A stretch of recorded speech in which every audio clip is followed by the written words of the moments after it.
Hello everyone. आज हम विलियन chapter में विलियन की शक्ति,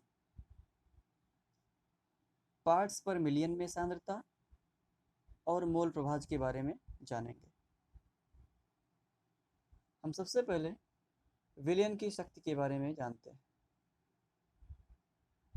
विलियन की शक्ति को ग्राम प्रति लीटर में सांद्रता भी कहते हैं। किसी विलियन के 1 लीटर आयतन में उपस्थित विलेय की ग्राम में मात्रा उसकी शक्ति या ग्राम प्रति लीटर में सांद्रता होती है। इसके लिए फार्मूला है विलेय का द्रव्यमान ग्राम में बटे विलियन का आयतन लीटर में। विलियन की शक्ति को कैपिटल एस से डिनोट करते हैं। इसके लिए 2 महत्वपूर्ण सूत्र हैं। एक सूत्र है S = N × E, जहाँ पे S विलियन की शक्ति है, कैपिटल N विलियन की नॉर्मेलिटी है और E विलेय का तुल्यांकीय द्रव्यमान है। एक दूसरा फार्मूला है capital S = capital M × small m। यहाँ पे कैपिटल M विलियन की मोलरता यानी मोलरिटी और स्मॉल m विलेय का मोलर द्रव्यमान है। हम इन दोनों सूत्रों की सहायता से किसी विलियन की नॉर्मलता और मोलरता निकाल सकते हैं यदि हमको विलियन का ग्राम प्रति लीटर में सांद्रता ज्ञात हो। आगे पार्ट्स पर मिलियन में सांद्रता क्या होती है। किसी विलियन के 1 मिलियन अर्थात 10 लाख भाग में विलेय का जितना भाग उपस्थित होता है उसे विलियन की ppm में सांद्रता कहते हैं। फॉर्मूला है विलेय का द्रव्यमान ग्राम में बटे विलियन का द्रव्यमान ग्राम में गुणे 10⁶। या हम ऐसा भी कह सकते हैं विलेय का आयतन ml में बटे विलियन का आयतन ml में गुणे 10⁶। यदि विलेय द्रव अवस्था या गैस अवस्था में हो तो उस स्थिति में हम विलेय और विलियन दोनों का आयतन ले सकते हैं। ppm में सांद्रता बहुत छोटी इकाई होती है।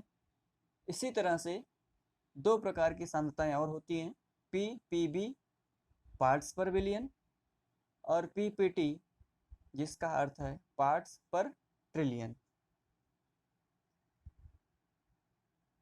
पार्ट्स पर बिलियन विलियन के 1 बिलियन भाग में विलेय की मात्रा होती है और पार्ट्स पर ट्रिलियन विलियन के 1 ट्रिलियन भाग में विलेय की मात्रा होती है। इसके बाद हम मोल प्रभाज या मोल अंश के बारे में जानेंगे। विलियन के किसी घटक का मोल प्रभाज उस घटक के मोलों की संख्या और विलियन में उपस्थित कुल मोलों की संख्या का अनुपात होता है। कोई भी विलियन 2 घटकों से मिलकर बना होता है। एक होता है विलेय और दूसरा विलायक। यदि विलेय के मोलों की संख्या स्मॉल n और विलायक के मोलों की संख्या कैपिटल N हो तो विलियन में उपस्थित कुल मोलों की संख्या small n plus capital N होती है। विलेय का मोल प्रभाज निकालने के लिए फार्मूला है विलेय के मोलों की संख्या बटे विलियन में उपस्थित कुल मोलों की संख्या। इस तरह से विलेय का मोल प्रभाज होगा स्मॉल n बटे small n plus capital N और विलायक का मोल प्रभाज होगा कैपिटल N अपान small n plus capital N। यहाँ पे ध्यान देने योग्य बात यह है कि मोल प्रभाज की कोई यूनिट नहीं होती है।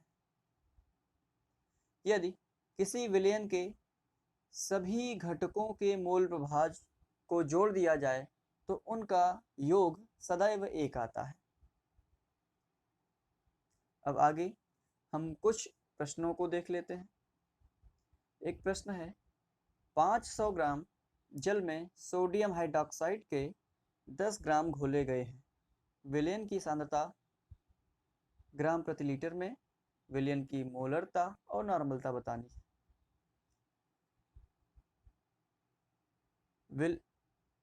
यहाँ पे यह बात ध्यान देने योग्य है कि जल की डेंसिटी या घनत्व 1 ग्राम प्रति ml होती है। इस तरह से 500 ग्राम जल का आयतन 500 ml अर्थात आधा लीटर होगा और विलेय यानी कि सोडियम हाइड्रॉक्साइड का 10 ग्राम घोला गया है।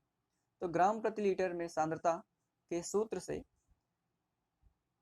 W/V इन लीटर से 10/0.5 अर्थात विलयन की शक्ति 20 ग्राम प्रति लीटर आएगी।